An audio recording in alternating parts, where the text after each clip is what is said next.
The Gingee Fort in Viluppuram has been nominated by the central government alongside 11 other forts that make up the Maratha military landscapes for UNESCO's World Heritage Site tag. A team from United Nations Educational, Scientific and Cultural Organization, UNESCO, including an expert from the International Commission on Monuments and Sites, ICOMOS, is set to visit the Gingee Fort in Tamil Nadu's Viluppuram district, which has been nominated by the central government alongside 11 other forts that make up the Maratha military landscapes for UNESCO's World Heritage Site tag for the year 2024 to 2025.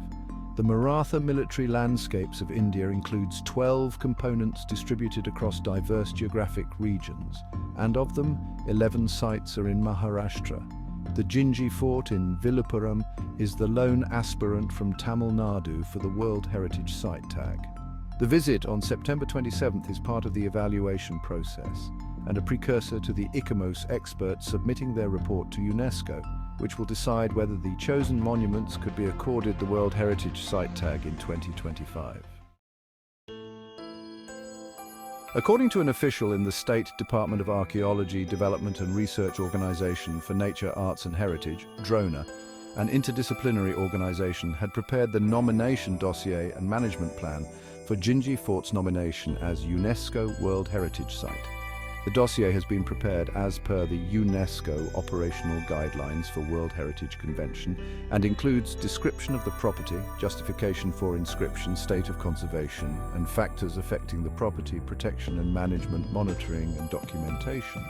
The official added, "We are hopeful that the team will be impressed with the fort's historical importance and submit a report which will help us get the tag."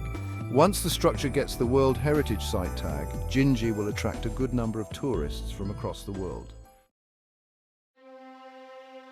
Known as the Troy of the East, the fort located atop 3 hillocks, Rajagiri, Krishnagiri and Chandragiri, was considered impregnable and was a symbol of the state's glorious past.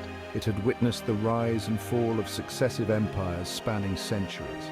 Built by Anantakon of the Konar dynasty in 1200 CE, the ownership of the fort changed hands many times.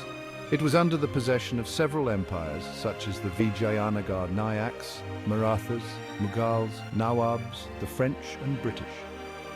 According to D. Ramesh, Assistant Professor of History at Arinyar Anna Government Arts College, Viluppuram, the first fortification was built by Anandakon in the 12th century. His successor fortified the northern hill in 1240 CE and called it Krishnagiri, while the other buildings and structures were raised by successive rulers.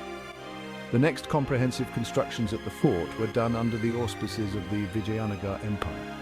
The fort was captured by Chhatrapati Shivaji in 1677.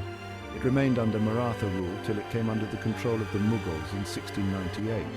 It was ruled by Raja Desing, Tej Singh, for a brief period before it was taken over by the Arcot Nawabs in 1714 and remained under their control till 1749. The fort was with the French from 1750 to 1770 before slipping into the hands of the British, he said. Spread over 11 acres, the fort houses a stepped well, a Kalyana Mahal, a Durbar Hall, a cannon, a clock tower, an armory, an elephant tank, a stable, a granary, a gymnasium, the Venkataramana temple, and the Sadath-Tullah Mosque. The fortress had 2 elaborate systems for water supply, corresponding to the Nayaks and the Nawab period, which at one time had ensured that even the top of the structure had continuous supply. The Viluppuram district administration has launched a series of sustained awareness campaigns, including heritage walks at the fort maintained by the Archaeological Survey of India, to offer an immersive experience of its rich history and cultural heritage.